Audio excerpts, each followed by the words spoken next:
Welcome to Salagdoong Beach Resort. And we're here right now with Governor Zal de Villa. Hello, Gov, and welcome to our show. Good afternoon. Thank you for having us.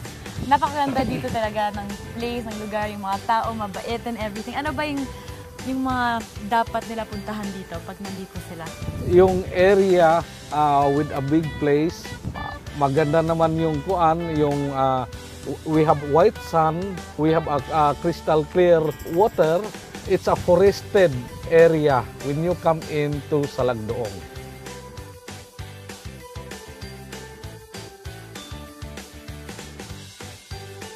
Ano po ang masasabi niyong background nitong Salagdoong Beach and Resort? Yeah, actually, the background of Salagdoong is before it is a mooring area of the local fishermen. So right now, dinidevelop sa province that Salagdoong will become a beach resort.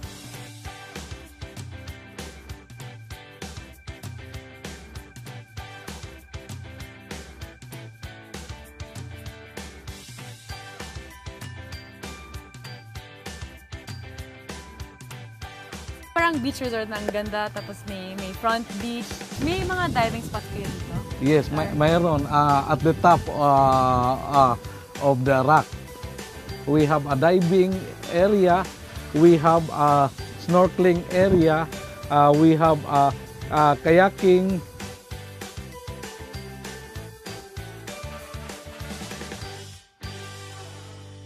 And then swimming, you can swim with a clear water. So maganda yung visibility. Yes, we have a clean air also. Oo, actually napakalinis yung buong area. Nakita ko walang mga pieces of paper sa floor, as in very well maintained and everything.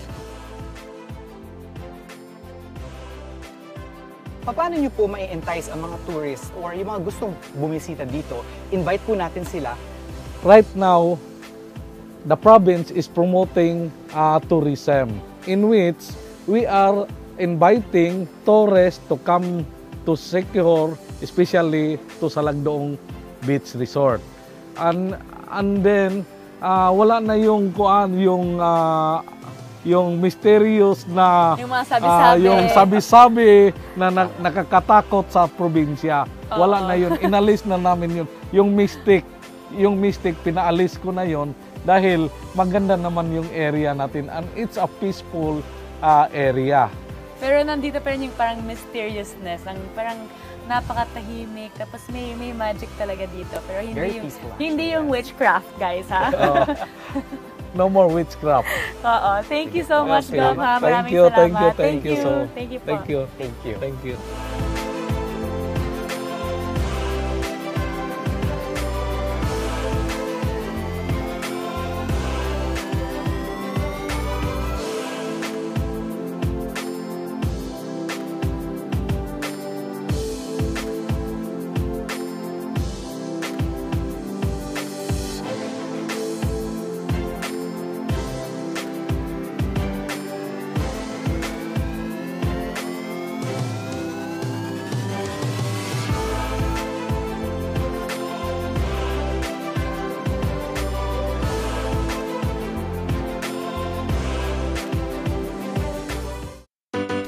Would like to thank To Go Travel, Mega World, Fifi Hotel and Beach Resort in Morong, Bataan, and Salamanca Beach and Dive Resort located at Catulayan, San Juan, Siquijor.